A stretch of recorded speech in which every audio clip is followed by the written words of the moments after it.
साथियों नमस्कार। भारत माता की जय, वंदे मातरम। आज 18 जून 2025 महाराणा प्रताप हल्दी घाटी के युद्ध में 450 वर्ष पूर्व 18 जून की लड़ाई, उसको स्मरण करते हुए प्रोफेसर भगवती प्रकाश शर्मा जी का एक लेख है, प्रस्तुत करता हूँ कि हल्दी घाटी में अकबर की जो साम्राज्यवादी सेना और महाराणा प्रताप का आमना सामना हुआ था, इस युद्ध में मुगल सेना बुरी तरह परास्त हो गई थी। युद्ध में प्रताप और मान सिंह का भी आमना सामना हुआ था, पर मान सिंह राणा प्रताप के भाले से बच गया था। इसके बाद मान सिंह और मुगल सेना भाग खड़ी हुई थी और गोगुंदा के किले में जाकर छिप गई। इस पराजय पर क्रोधित होकर अकबर ने अपने प्रधान सेनापति मान सिंह व उसके मित्र आसफ खान की ड्योढ़ी माफ कर 6 महीने के लिए दरबार से भी निष्कासित कर दिया। लेकिन महत्वपूर्ण बात यह थी कि मात्र मान सिंह नहीं, अकबर की सेना में और भी कई सेनापति थे। हल्दी घाटी युद्ध से पहले अकबर ने महाराणा प्रताप को अपनी अधीनता स्वीकार करने के लिए कूटनीतिक सहित सारे प्रयास किए थे कि किसी भी प्रकार से अकबर की अधीनता महाराणा प्रताप स्वीकार कर ले। महाराणा प्रताप जी कभी अकबर के साथ अपने आत्मसम्मान का समझौता नहीं कर सकते थे। इसके पीछे स्वाभिमान से प्रेरित उनका व्यक्तित्व और अपने पूर्वज की जो मर्यादा थी वही थी। इसलिए प्रताप पर दबाव बनाने के लिए 4 बार अपने सेनापतियों के भेजने के बावजूद अकबर अपने मंसूबे में सफल नहीं हो पाया। इसके बाद उसने मान सिंह के नेतृत्व में सेना भेजी, जिसका सामना महाराणा प्रताप की सेना से हल्दी घाटी में हुआ। इस युद्ध में शुरू से अंत तक प्रताप की सेना हावी रही। प्रताप ने अकबर के एक सेनापति बहलोल खान को घोड़े सहित 2 फाड़ कर दिया था। मुगलों का सैन्य बल प्रताप की सेना के मुकाबले 4 गुना था। फिर भी अकबर की सेना जान बचाकर कई किलोमीटर दूर पीछे मोलेला तक भाग गई थी, वह भी प्रताप के आक्रमण के पहले ही चरण में। युद्ध में मुगल सेना शुरू से अंत तक भय के साए में ही युद्ध लड़ रही थी। युद्ध को अपनी आंखों से देखने वाले इतिहासकार, सैनिक, लेखक और अकबर को जाकर प्रत्यक्ष वर्णन करने वाले बदायूनी ने लिखा कि युद्ध के आरंभ से ही दृश्य यह बन गया था कि प्रताप के हरावल, जो कि सेना के अग्रभाग को कहा जाता है, उसका नेतृत्व करने वाले सेनापति हकीम खान सूरी ने इतना भीषण आक्रमण किया कि मुगल सेना 7 किलोमीटर पीछे तक मुगल शिविर और टेरोकोटा के लिए प्रसिद्ध मोलेला गांव तक भाग गई, इतना दूर।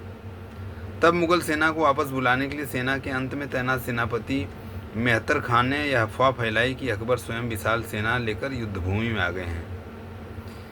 यह अफवाह उस टाइम फैलाई गई। तब जाकर भागती हुई मुगल सेना का हौसला थोड़ा लौटा और उनके कदम रुक गए। यह बात सुनकर अकबर का मान सिंह पर पूरा विश्वास भी नहीं था। इस पर जो भागने वाली मुगल सेना के अग्रभाग में 85 रेखाओं वाली एक मजबूत सैन्य दल को रखा गया था, जिसका नेतृत्व बराहा का सैयद हासिम कर रहा था। उसके बाद मोहरे के तौर पर जगन्नाथ कछवा के नेतृत्व में कछवा राजपूतों की विशाल सेना तथा उसके पूरक के तौर पर बख्शी अली आसफ खान के नेतृत्व में मध्य एशियाई मुगलों को रखा गया था। पहले राजपूत फिर मुगल। देखिए कितनी सेनाओं को ऐसे बांटा था कि सबसे पहले अगर मरे भी तो राजपूत मरे, उसके बाद मुगल। इसके अतिरिक्त माधो सिंह कछवाहा के नेतृत्व में एक बड़ा अग्रिम रिजर्व दल भी था। स्वयं मान सिंह केंद्र में हाथी पर सवार था। मुगल सेना की कमान बदख्शा के मुल्ला काजी खान, जो बाद में गाजी खान के नाम से जाना गया। जिहाद के लिए हिंदुओं का कत्ल करने वालों को गाजी की उपाधि दी जाती रही। दात्री और सांभर के राव लोनकर ने संभाला और इसमें फतेहपुर सीकरी के शेखजादे सलीम चिश्ती के रिश्तेदार भी शामिल थे।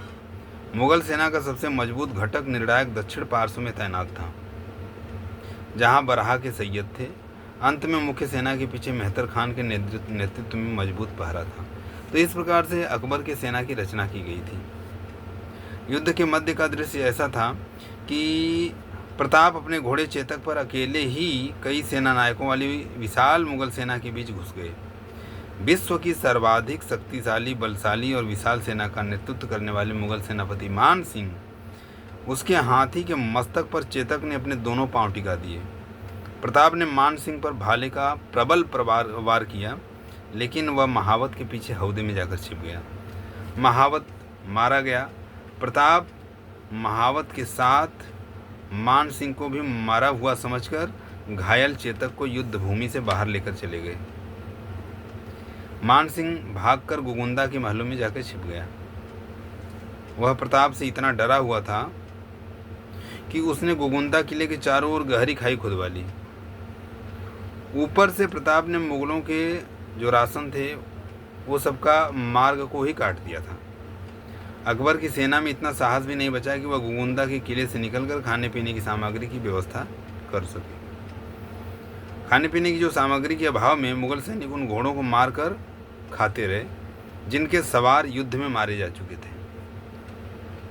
इसका असर उनके स्वास्थ्य पर पड़ रहा था। कच्चे आम खाने से भी कई मुगल बीमार हो गए थे। युद्ध के बाद 4 महीने तक मुगल सेना वहाँ कैदियों की तरह बंदी बनकर रही थी। बाद में जब मान सिंह अकबर के पास जा रहा था तो रास्ते में लोग उसे हेय दृष्टि से अपमानित हुआ, ऐसे दृष्टि से देख रहे थे। अपनी विशाल सेना के नेतृत्व करता मान सिंह के युद्ध न करने और मैदान छोड़कर भागने पर अकबर बहुत क्रोधित हुआ। अपना सेनापति बनाकर भेजा था एक राजपूत को दूसरे राजपूत से लड़ने के लिए। उसने मान सिंह की ड्योढ़ी माफ़ कर दी, जो उसकी उस समय की जो पगार मिलती थी उसमें ड्योढ़ी मिलती थी, उसको वो भी जो है बोला कि नहीं देंगे। अकबर के हमले में जब अपनी अधीनता स्वीकार न कर प्रताप के स्वतंत्र बने रहने और हल्दी घाटी युद्ध में मिली शर्मनाक पराजय से अकबर पूरी तरह बौखला चुका था। 1577 से 1582 के बीच उसने सेनापति बदल कर मेवाड़ पर कई बार आक्रमण किया।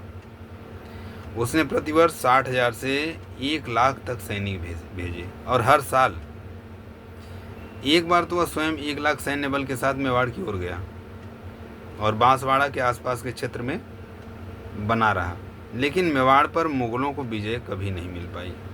हल्दी घाटी युद्ध के बाद अक्टूबर 1576 में अकबर ने उदयपुर का नाम, आज का जो वर्तमान उदयपुर है, उसका नाम बदलकर मुहम्मदाबाद करने का प्रयास किया। उसने इस नाम से सोने चांदी के सिक्के भी जारी कर दिए थे। अंततः हुआ क्या कि 1583 की विजयादशमी को प्रताप ने दिवेर में मुगल सेना पर निर्णायक आक्रमण करके मुगलों को बुरी तरह पराजित किया और उसे मेवाड़ से अस्थायी रूप से खदेड़ दिया। सभी 36 स्थानों से मुगल सैनिक भाग खड़े हुए। इस युद्ध में अमर सिंह ने मुगल सेनापति पर भाले से इतना जोरदार प्रहार किया कि उसे भेदते हुए भाला जमीन में भी धंस गया। दिवेर युद्ध में 36,000 की मुगल सेना ने प्रताप और अमर सिंह के आगे आत्मसमर्पण कर दिया। यह एक कीर्तिमान था। प्रताप के इस आक्रमण का नेतृत्व उनके पुत्र अमर सिंह ने किया था। दिवेर की हार के बाद प्रताप के जीवन काल में अकबर ने कभी मेवाड़ पर आक्रमण का साहस भी नहीं किया। तो यह महत्वपूर्ण जानकारी हमने आपके बीच में रखी। जय हिंद, जय भारत, धन्यवाद।